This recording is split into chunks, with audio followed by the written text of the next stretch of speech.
भारत के राष्ट्रगीत के रूप में इस वर्ष मनाई जाएगी। अभी इस पर जो चर्चा प्रारंभ हुई है, हमारे प्रधानमंत्री ने बहुत ही तथ्यपरक, सारगर्भित और प्रेरक भाषण देकर इसकी एक अच्छी शुरुआत की है। अध्यक्ष महोदय, इसमें कहीं दो मत नहीं है। यह वंदे मातरम भारत के इतिहास, वर्तमान और भविष्य के साथ जुड़ा हुआ है। इस वंदे मातरम ने ब्रिटिश साम्राज्य से लड़ने में हमारे स्वतंत्रता सेनानियों को काफी ताकत दिया था। वंदे मातरम वह गीत है, अध्यक्ष महोदय, जिसके कारण सदियों से सोया हुआ यह हमारा भारत देश जाग उठा था। वह गीत आधी शताब्दी तक स्वतंत्रता संग्राम का प्रेरक बना रहा।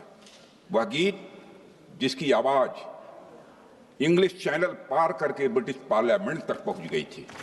ऐसा था यह हमारा वंदे मातरम। वंदे मातरम जैसे अमर गीत के रचयिता बंकिम बाबू ने कहा था, एक दिन ऐसा आएगा जब सभी देशवासी वंदे मातरम गीत के महत्व को निश्चित रूप से समझेंगे। और वह क्षण आया 1905 में बंगाल विभाजन के खिलाफ हुए आंदोलन के दौरान।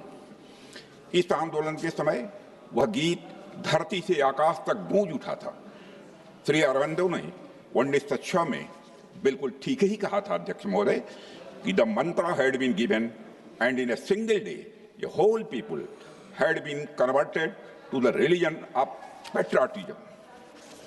अध्यक्ष महोदय, इसी आंदोलन के दौरान वंदे मातरम जनमानस के हृदय में यह व्याप्त हो गया था। इससे तब की ब्रिटिश सरकार इतनी डर गई थी कि वंदे मातरम का नारा लगाने के खिलाफ एक सर्कुलर भी जारी कर दिया गया था। लेकिन फिर भी ब्रिटिश हुकूमत जनता को वंदे मातरम कहने से रोक नहीं पाई थी।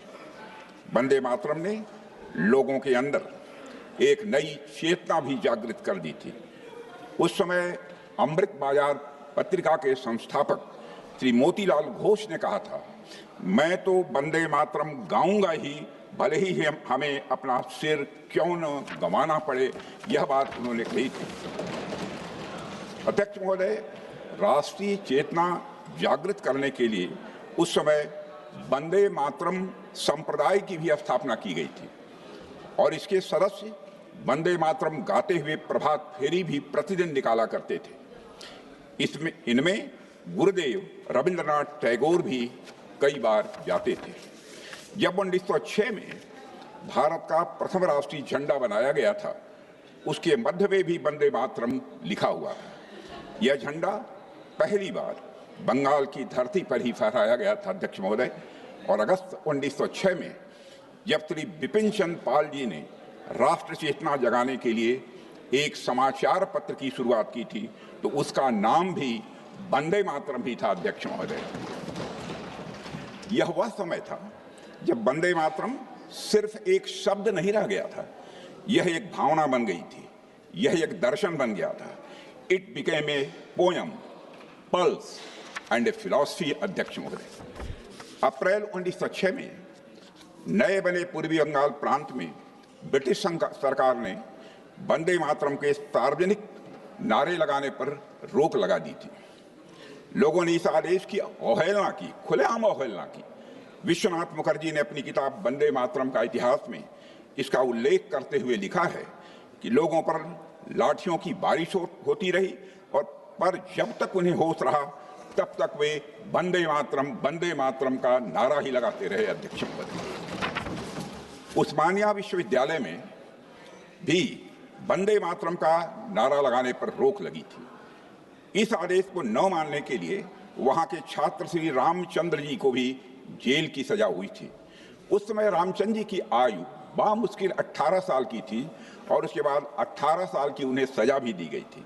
उन्हें वीर सावरकर जी ने वंदे मातरम रामचंद्र की उपाधि से नवाजा था। अध्यक्ष महोदय, वंदे मातरम सिर्फ बंगाल में सीमित नहीं रहा है। यह भारत में उत्तर से दक्षिण और पूरब से लेकर पश्चिम तक फैल गया था। पंजाब, तमिलनाडु, बॉम्बे प्रेसिडेंसी, सभी जगह लोग वंदे मातरम बोलने लगे थे। एक दूसरे का अभिवादन भी वंदे मातरम बोलकर करते थे। सिर्फ भारत ही नहीं, भारत के बाहर भी वंदे मातरम भारतवासियों के लिए एक मंत्र की तरह कार्य कर रहा था। लंदन, पेरिस, जेनेवा, कनाडा, सभी जगह जहां भी भारतीय थे, भारत के लोग वंदे मातरम लगातार बोलते थे। 1912 में जब श्री गोपाल कृष्ण गोखले जी दक्षिण अफ्रीका पहुंचे तो उनका स्वागत भी वंदे मातरम नारों के साथ ही वहां की जनता ने किया था।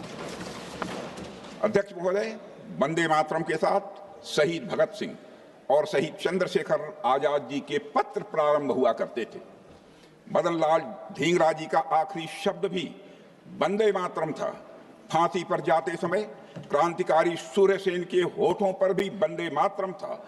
खुदीराम बोस की जुबान पर भी वंदे मातरम ही था। अध्यक्ष महोदय, इसलिए वंदे मातरम सिर्फ एक गीत नहीं है, यह हमारी राष्ट्रीयता का सूत्र है, भारत की अंतर आत्मा का यह स्वर है। अध्यक्ष महोदय, आज जब हम वंदे मातरम की 1.5 शताब्दी की गौरवशाली यात्रा का उत्सव मना रहे हैं, तब यह सच स्वीकार करना पड़ेगा कि वंदे मातरम के साथ जो न्याय होना चाहिए था वह न्याय नहीं हुआ।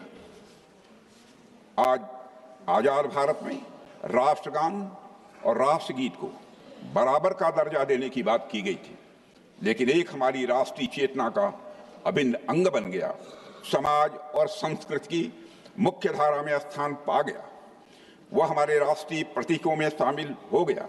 वह गान था हमारा जन गण मन। लेकिन दूसरे गीत को मार्जिनाइज कर दिया गया, उपेक्षित किया गया, उसे खंडित किया गया। वह गीत है वंदे मातरम। अध्यक्ष महोदय, it was treated like an extra. वह धरती जिस पर वंदे मातरम की रचना हुई थी, उसी धरती पर वर्ष 1937 में कांग्रेस ने वंदे मातरम गीत को खंडित करने का निर्णय लिया था। और अध्यक्ष महोदय, वंदे मातरम के साथ हुए राजनीतिक छल और अन्याय के बारे में सभी पीढ़ियों को जानना चाहिए। इसीलिए इस संबंध में चर्चा हो रही है, क्योंकि यह अन्याय केवल एक गीत के साथ नहीं था, बल्कि आजाद भारत के लोगों के साथ था।